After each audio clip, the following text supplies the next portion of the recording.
Cool. So I'm Lenka and I'm the president of this e-club. So thank you for giving up your time today to talk to us about what's going on in the world and maybe giving us a bit of hope when some people can come back home or other people can leave the country. So yeah, you can get started. We'll mute everyone, and if you have any questions, just put them in the chat box, or we'll take questions at the end, if that's okay with you, Susan. Yeah. Yeah, you can go ahead and start when you're ready. So I will be quick with my presentation so I can take as many questions in as possible. I want to be able to share my screen. I think Should be able I think to enable me to, or allow me to share. Yeah, there you go.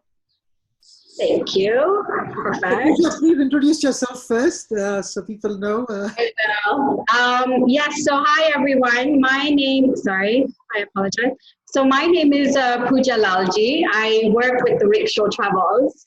I've been in the travel and tourism industry for now 19 years, going on strong.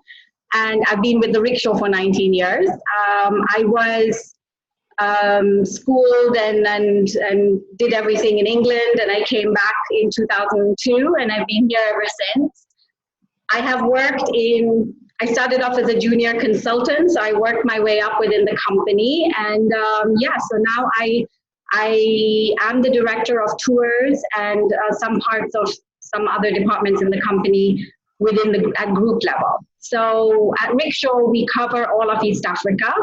We cover Rwanda, Kenya, and Tanzania, and Burundi from Rwanda, and Uganda as well. We have an office in Denmark, in Aalborg, and we have also an office in London and a representative in Canada.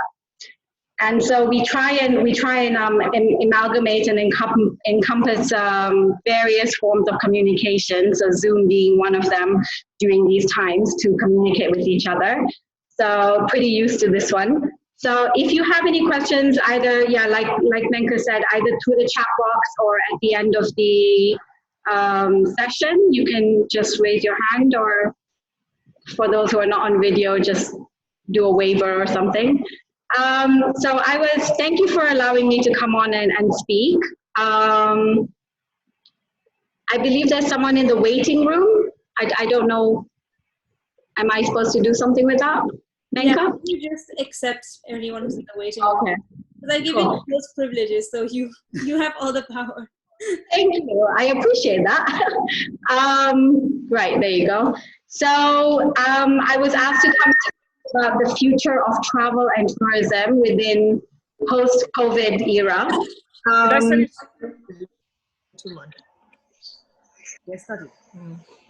Sorry, if you can just mute everyone except you, because you have those privileges. Oh, right. 1 second. I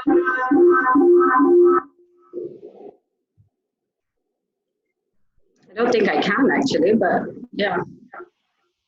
I think everyone's muted now.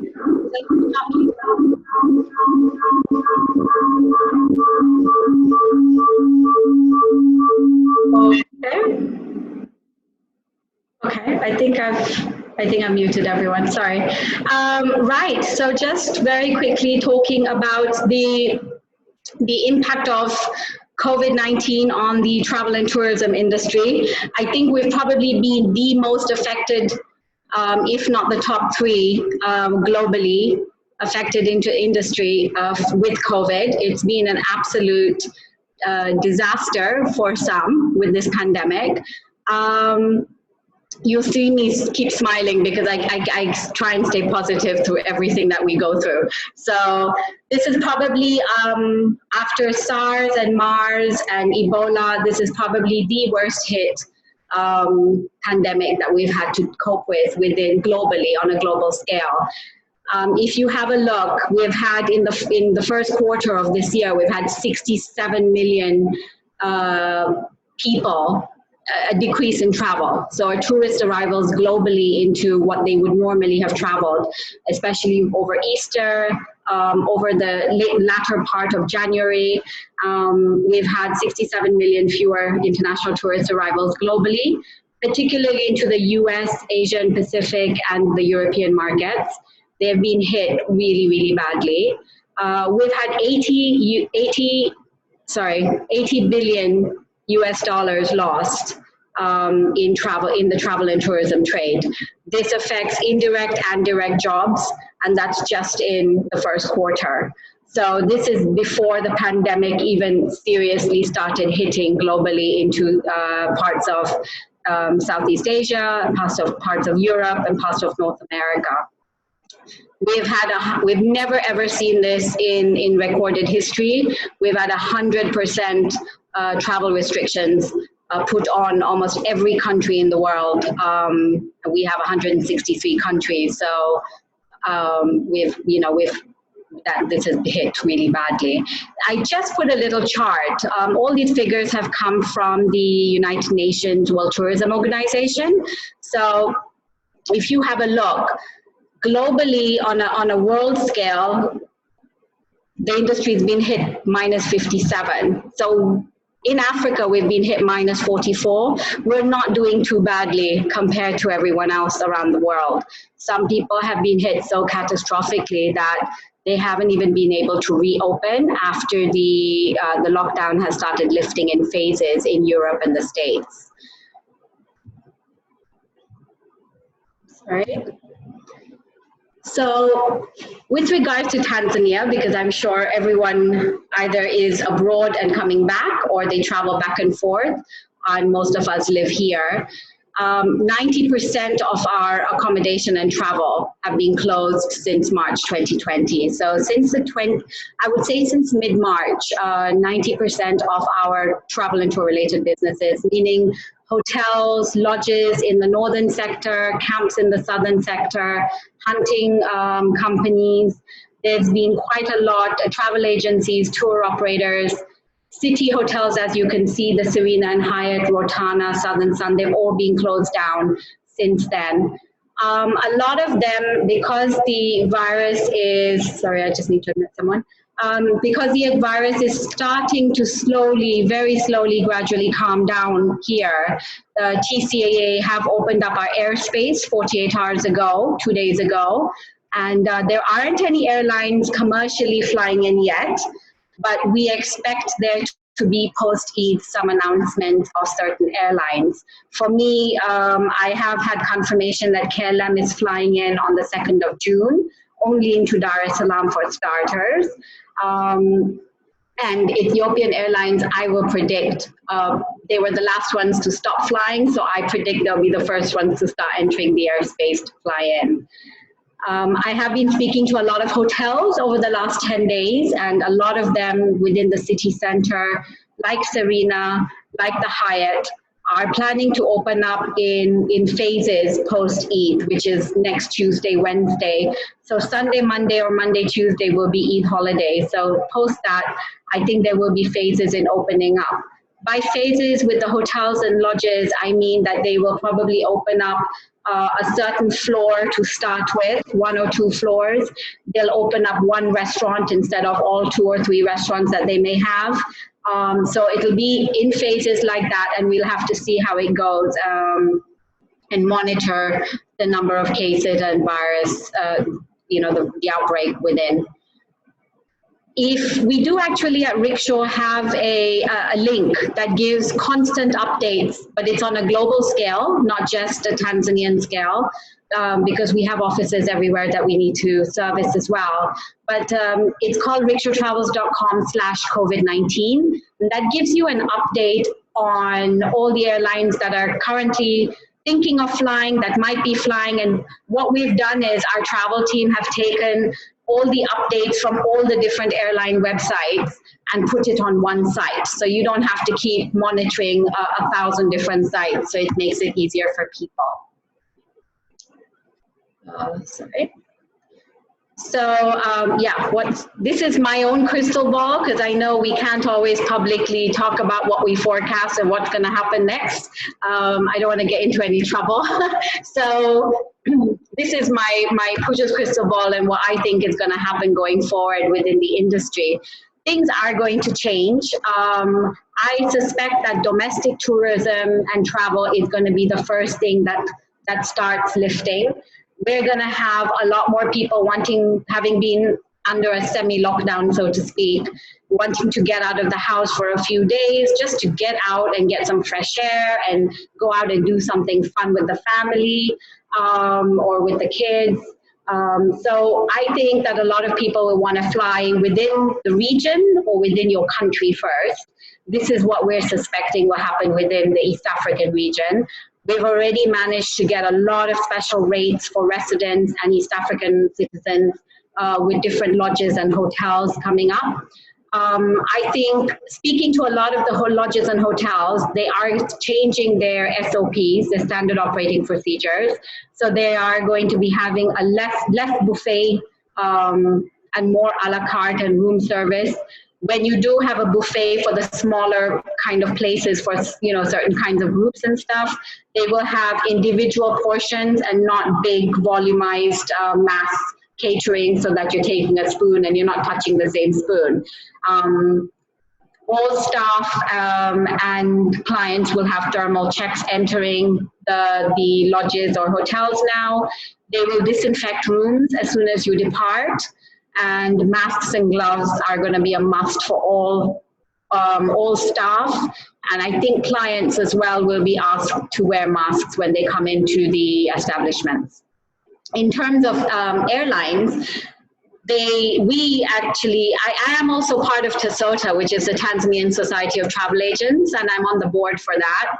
So we had actually started lobbying with IATA, who is the body that has airlines as members, and they're the governing body for most airlines around the world. We had started lobbying with them to say airlines should remove the middle seats when you have a 3-2 configuration, so to speak, in economy class.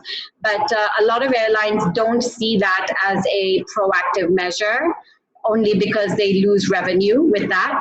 And also, I'm not sure if the airfares will go up. They have already started going up a little bit. If you have a look online and start to check fares for July, August, and so on.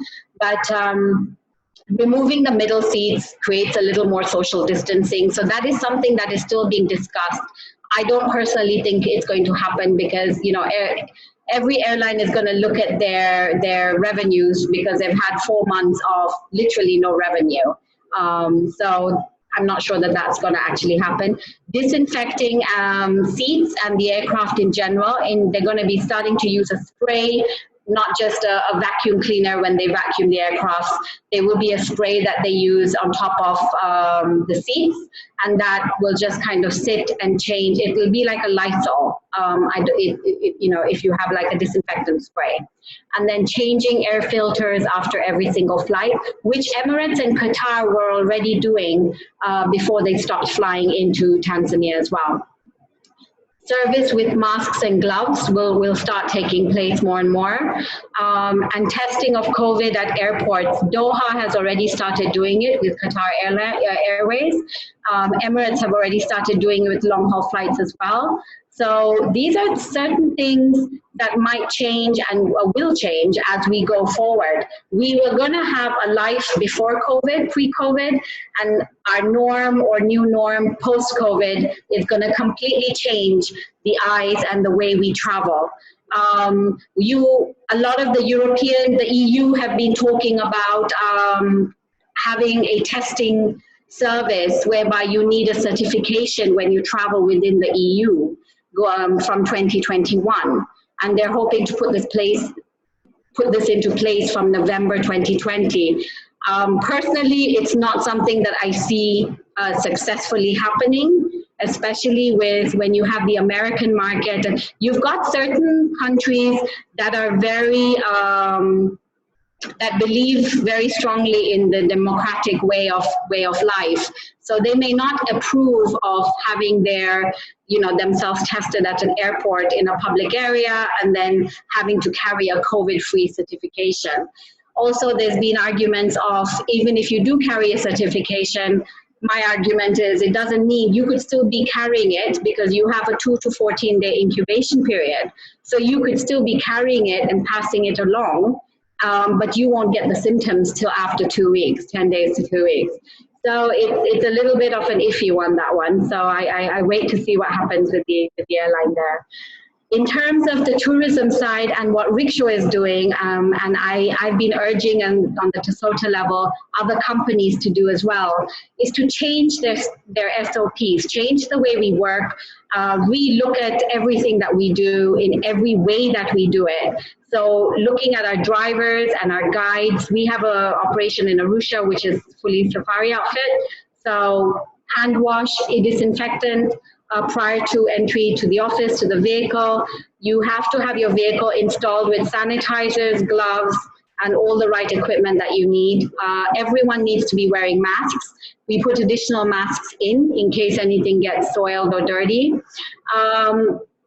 Gloves whenever in contact with anyone or anything within the vehicle, where we already have started fitting, we've taken out all our middle seats, so everyone has a window seat. So you will have at least a meter in between each other when you are sitting down. And the middle seat we've now fitted with electronic fridges in all our cars. So I've been, so that is a form of social distancing within when you have people that you may not be comfortable with within the vehicle.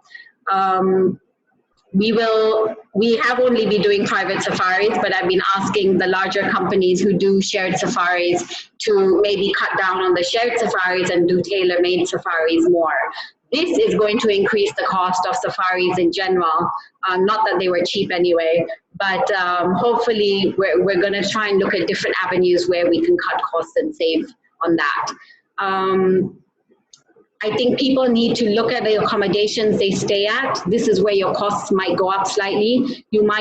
People, instead of staying in a lower budget place, in a lower budget lodge or hotel, may choose to stay in something a little more priced that may cost more because their cost of cleanliness will be higher as well. So they might be disinfecting rooms more often, wearing masks, having the thermal scanners, having non-buffet and a la carte and room service more. So these are all things that we need to start looking at when we choose accommodations up north and down south. When we have all airports are now going to have thermal scanning in Tanzania. I think also in East Africa, with the domestic airports in Kenya also have started doing that, as far as I'm aware. And so we will be allowing additional 30 minutes because you will sometimes be tested at the airport if needed. So yeah, so these are some of the things that we are kind of doing and trying to take ideas off everyone else, off the public, and try and see what we can do to make things better for clients. The main thing is that people need to not panic. When they are choosing where to go on holiday, they need to take a very calm, long look at what they want to do and where they want to go. So it's a lot of things have changed. A lot of people have actually asked me recently about, a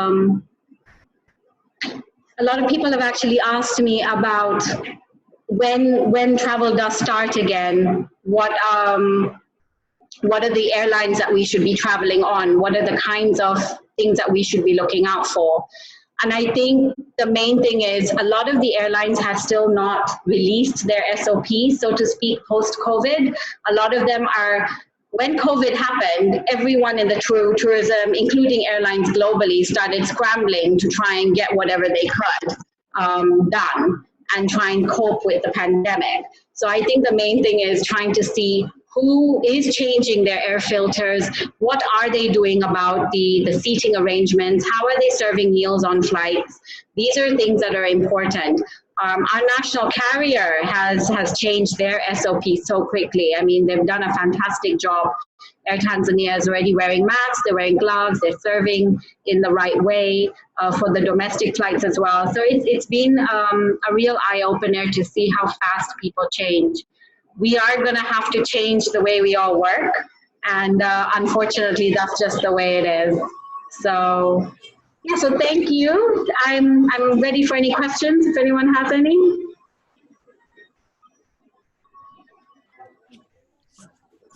Wow, thank you, Pooja. I think you all needed to hear that.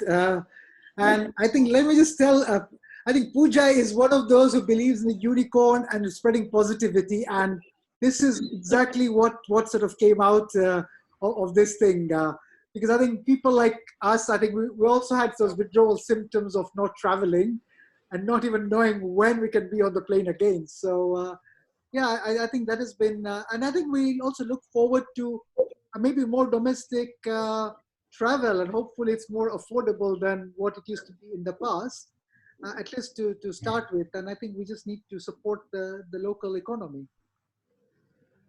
Agreed. I think supporting the local economy, supporting the local lodges and you know, tour operators, the agents locally, the camps locally, because the hotels and the lodges and the camps have taken probably the biggest hit out of everyone. They've retrenched approximately, if I'm not mistaken, the last figure I read was 44% of their staff already. And that is before reopening. So you're going to have a lot of people. I mean, Tato have been asking a lot of people, you know, asking the public and private agents to also, you know, try and contribute to try and pay for that retrenchment, because lodges can't even do that. So it has been a very difficult phase. But I always say we can come out of anything. And I think everyone just needs to come together. So, yeah. Does anyone else have any questions for Pooja, or even what your traveling fate is going to be for the next so long? We don't even know how long. Anybody? No? Sorry, I realized I was on mute. Thank you so much, Pooja, for the presentation. You know, like currently, there's a lot of pharmaceutical companies working on vaccines for COVID and 2021. Do you see that having an even greater impact on travel, or like just in general? You know how like all these different measures are being put in place for people who are traveling currently, but once the vaccine gets released and everyone starts to get vaccinated, do you see things returning back to how they were, or do you still see people implementing like social distancing policies and all that kind of stuff? So I think that's a really good question. Thank you, Ashna. I haven't been asked that before. That's good. So I think within the Asian and African region, because I think there's two ways of dealing with COVID. And I've noticed it speaking to the Western world and speaking to the Eastern world. So the African and the Pan-Pacific and Southeast Asian region has dealt with it in a very different manner to the Western, to the Northern Hemisphere, so to speak. And so I think in the North, places like the European Union, the UK, the States, North America, they're going to take it quite seriously for a long while to come. I think even if the vaccines do come out, they're saying possibly end of this year for one vaccine, and the German one, the European one. I think those kind of things are going to take some time for people to trust, to get used to, because I think there's been a lot of viral say-so, you know, and people aren't very sure of what's going on. I always tell everyone who asks me on the travel side that please follow the WHO route, because they're the ones who know what's going on. And we, you know, don't listen. Everyone's going to say what they think and what their opinions are. I mean, I can do the same thing, but I'm not a doctor at the end of the day. So I think it is definitely going to be like this, I would say, for 2 years.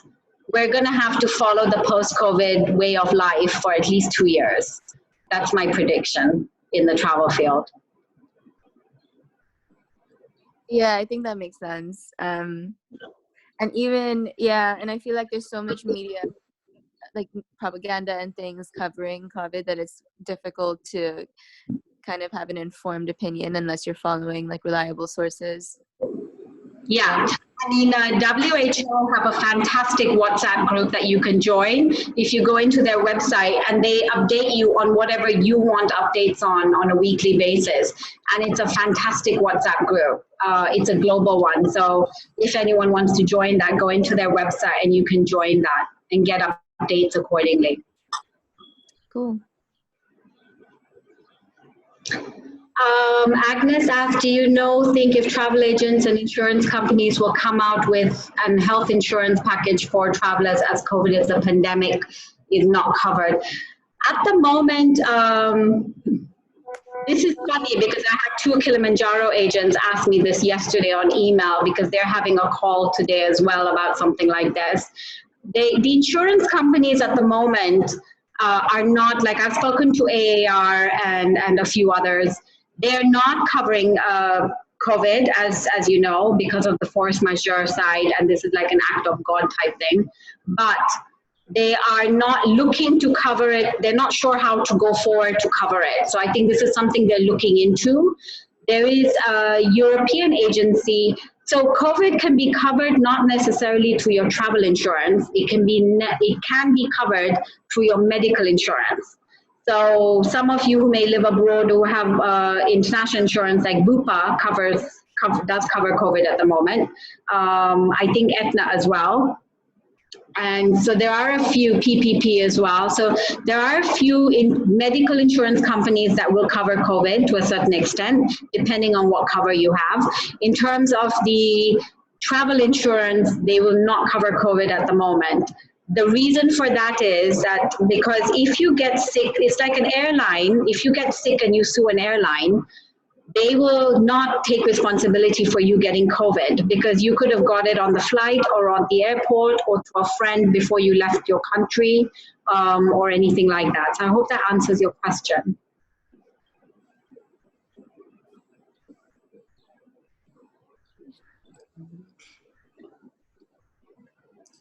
Anybody else has any questions?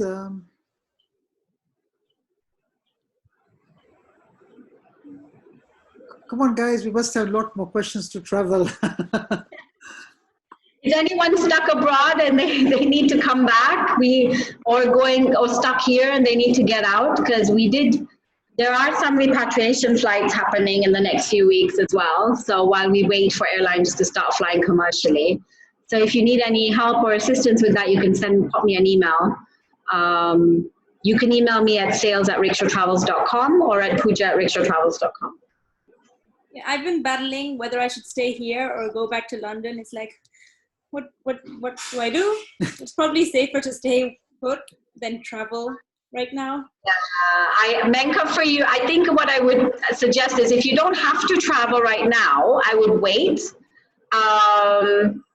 I've said this to a couple of other people who are actually stuck here and who be needing to go back. But some of them need to go back by July and so on. So I said, hold on and wait. Things will calm down. And as things do start calming down, you will feel less anxiety. Because I think the biggest problem with people, more than the COVID, is the anxiety to catching it. Yeah. And getting on a flight when you're not sure who on earth is sitting next to you and where they've been and what they've been up to, walking to an airport and going to immigration and customs, you do feel anxious. It's very natural. So I wouldn't suggest you travel if you don't have to right now, and travel when you need to. I mean, there's a couple of families over here with kids here who are keeping in touch with me on a weekly basis. So I'm happy to email, to message Vikash and let him know when things start calming down a bit and commercial flights start. Yeah, that's good. I'll send that update to you guys when we get there. Agnes has a question. What precautions have been put in place locally for air travel, such as going to Zanzibar? Yeah. It's a really good question, Agnes, again. Zanzibar, unfortunately, the ferry and the local airlines, there's not much that has been put into place, must admit. So the only thing that has been done at the moment is wearing masks and gloves with the staff at the airport. I personally, I mean, I'm a big fan of Auric Air and Coastal Air, so don't get me wrong, but I wouldn't fly on small aircrafts right now if you're going to Zanzibar. Ferry is probably a great bet. The ferries are still running. Use the Azam ferries, the Kilimanjaros. Those are the best ferries to use. You've got different floors, different levels, on the ferry, and then you've got lots of social distancing where you can go outside and inside. So I would probably stick to the Precision Air aircraft, the Air Tanzania, or the ferry for the moment. Though, the smaller scheduled charters are taking great care in whatever they're doing. It's just that I wouldn't want to sit literally sharing the same kind of couch seat with someone not knowing where they've been personally. So that's just a personal opinion. Will the persons above 70 years will have any restrictions to travel outside the country? No, there won't be any restrictions on this. The reason being is IATA, one of the rules is you can't discriminate with people. So you can't have ageism either. So there will not be any discrimination. There won't be any discrimination with age. The only thing is, of course, we don't know what kind of documents we will need at the end of the day in order to travel out of the country or to travel back in.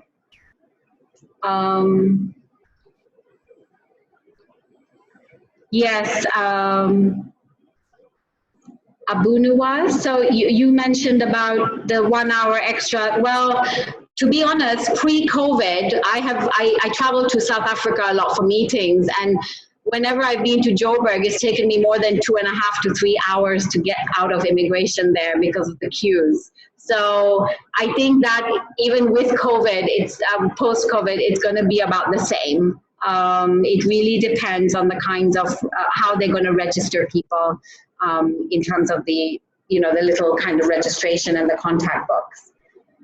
Mala has written, has KLM confirmed to fly into the country in the first week of June? Yes, Mala. So KLM have confirmed that on the 2nd of June, they're having a flight from Amsterdam to Dar es Salaam. That will be their first flight coming in. And then we have not got any more updates on any more flights after that. There are a lot of people who will see on the systems when you go online onto these airline websites that you can book. My suggestion is please don't book until you for sure start seeing the flights coming in. The reason I say that is we have a tremendous amount of refunds pending with the airlines, and the airlines, because of the loss of revenue and what they've been going through the pandemic, they have decided that they're only going to pay refunds back 60 to 90 days after you put a ticket in for refund. So if you're buying a ticket online or with your agency, I would suggest you actually buy it with an agent so that you're comfortable and you get the proper information. When you buy it online, you will be, if the flight cancels for any reason and does not fly in, you'll be chasing that refund for God knows how long, honestly speaking. So my personal opinion is have a look and wait for the flights to start coming in, and then you can start booking within the week. So Pooja, just going back, like what Mala said as well, because I also heard Emirates is also bringing in a flight on the 2nd of July. So is this like are these going to be like the commercial flights, or is this the... Yes. So KLM is coming in on the first commercial flight on the 2nd of June. It's not an evacuation or repat flight. And Emirates will start flying in on the 2nd of July. That's on the system, and they have confirmed that. We are, however, waiting to see how things go, because there are airlines that thought that they were going to fly in from next week onwards, and they've already canceled that.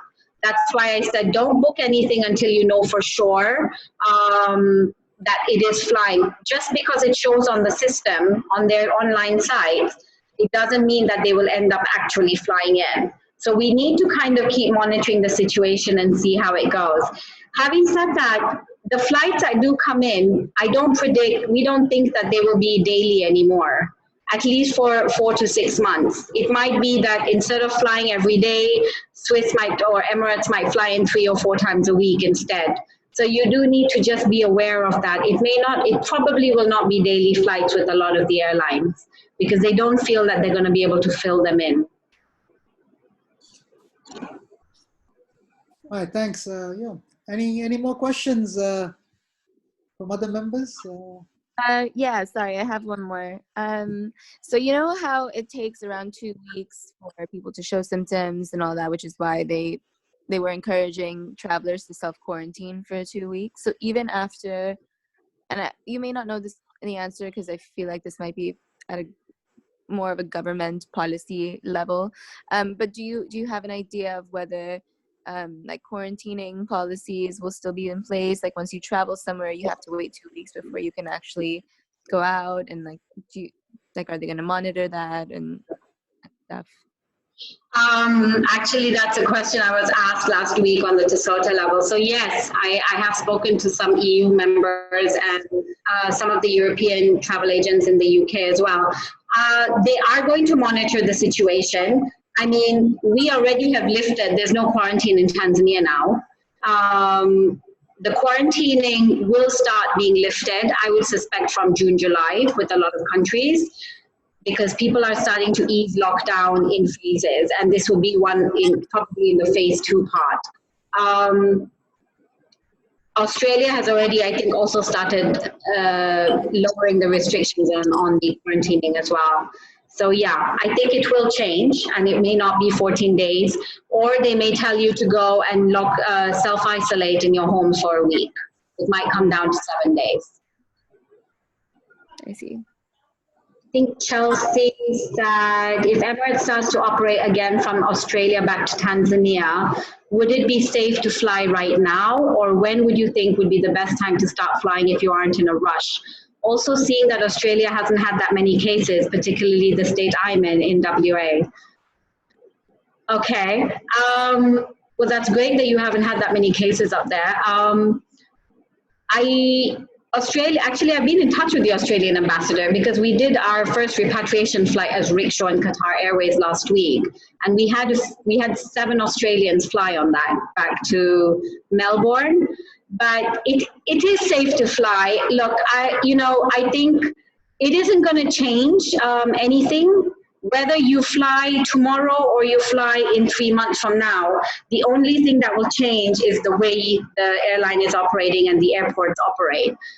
In terms of how many cases there could be or may not be, we can't even tell. I mean, honestly, I don't think we even know how many cases there are here at the moment. So I think it is, Australia is a long way away. So taking the flight with the least connections and the least connecting time would probably be my suggestion for that, as to when you want to fly.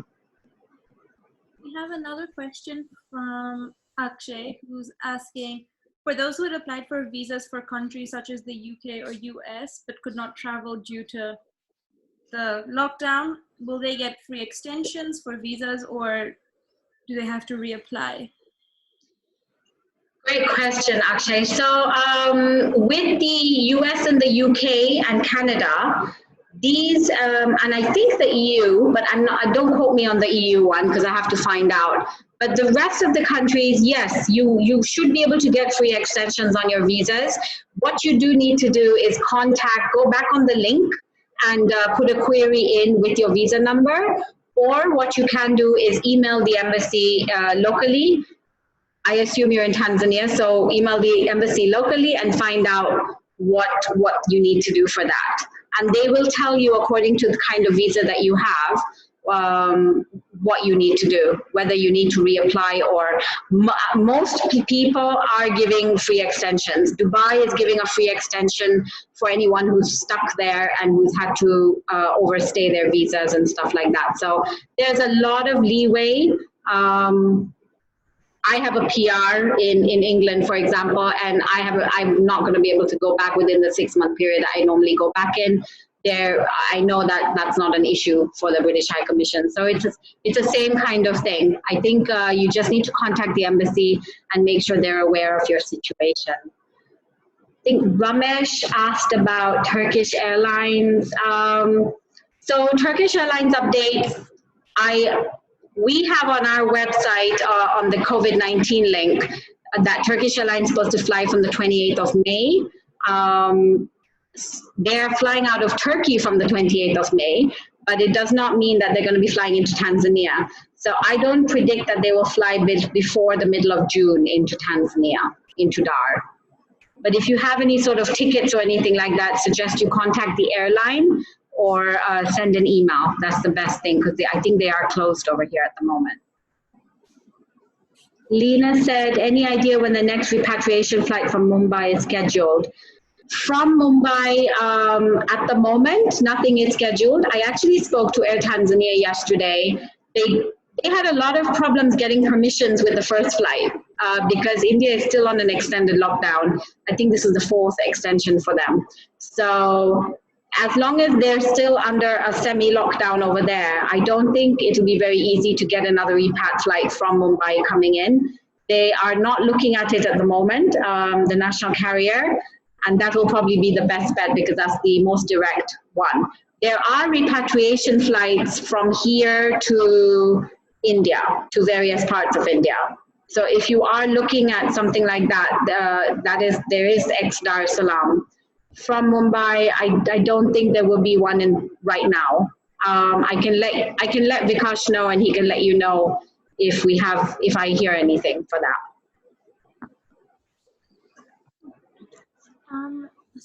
I have a question. Do you think it's important for people who do travel to quarantine or isolate themselves in their respective homes, so in the comfort of wherever they are, but do you think it's important for them to isolate from their family? Not isolate, but just like stay away from their family. Yeah. Recommended 14 days. Yeah, I think 7 to 10 days. I think when you do come back, even if there is no, just in the in the foreseeable future, I think it's a good idea to do that because you can have you could get malaria, you could get anything from traveling abroad and coming back, or from here going out. So I think trying to isolate and just look after, if you have even the smallest of symptoms, it's best to be careful, especially if you have any underlying conditions like diabetes, high blood pressure, or heart condition or something like that. It's better to be safer than sorry, right? That's how I look at it. Yeah. I think Is there anyone else who had any questions?